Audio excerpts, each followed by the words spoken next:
లోక్సభ ఎన్నికల ప్రచారం ముగిసిన తర్వాత ప్రధాని నరేంద్ర మోడీ తమిళనాడు చేరుకున్నారు. అక్కడి కన్యాకుమారిలోని వివేకానంద రాక్ మెమోరియల్ ధ్యాన మండపంలో ధ్యానం చేస్తున్నారు. ఈ మెమోరియల్ నిర్మాణం అప్పటి రాష్ట్రీయ స్వయం సేవక్ సంఘం ప్రధాన కార్యదర్శి ఏక్నాథ్ రనడే పాత్ర ఎంతో ఉంది. వివేకానంద రాక్ మెమోరియల్లో ప్రధాని మోడీ ఉదయాన్నే సూర్య భగవానునికి అర్ఘ్యం సమర్పించి పూజలు చేసిన తర్వాత ధ్యానంలో మునిగిపోయారు. దానికి సంబంధించిన ఫోటోలు సోషల్ మీడియాలో వైరల్ అవుతున్నాయి.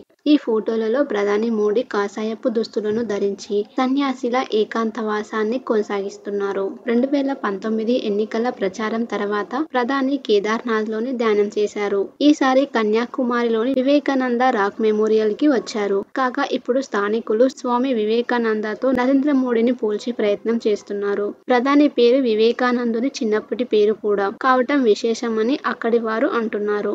అందుకే నాటి వివేకానందునిలా భారతదేశాన్ని ప్రపంచ అగ్రగామిగా మార్చాలనే సంకల్పంతో ప్రధాని నరేంద్ర మోడీ పనిచేస్తున్నారని కన్యాకుమారి వాసులు చెబుతున్నారు. మోడీ హయాంలో భారత్ అభివృద్ధి చెందిన దేశంగా మారుతుందని స్థానిక మహిళలు అంటున్నారు. కన్యాకుమారిలోని వివేకానంద ఆశ్రమం మీడియా సెల్ కోఆర్డినేటర్ కృష్ణకుమార్ మాట్లాడుతూ, ఈ ఆశ్రమంలో రాష్ట్రీయ స్వయం సేవక్ సంఘం జాయింట్ డైరెక్టర్ ఏక్నాథ్ రనడే సమాధి ఉందన్నారు. నాటి రోజుల్లో అనేక నిరసనలు ఎదుర్కొంటూ దేశవ్యాప్తంగా 10 కోట్ల మందికి పైగా ప్రజల నుండి రూపాయి నుండి ₹5 వరకు విరాళాలు తీసుకొని వివేకానంద రాక్ మెమోరియల్ ని నిర్మించారు. వివేకానంద ఆశ్రమానికి ఏ రాజకీయ పార్టీతో సంబంధం లేదని, అయితే భారతదేశ తత్వాన్ని, ఆధ్యాత్మికతను ప్రపంచ వ్యాప్తంగా విస్తరించే పనిని ప్రధాని నరేంద్ర మోడీ చేస్తున్నారని ఆయన పేర్కొన్నారు.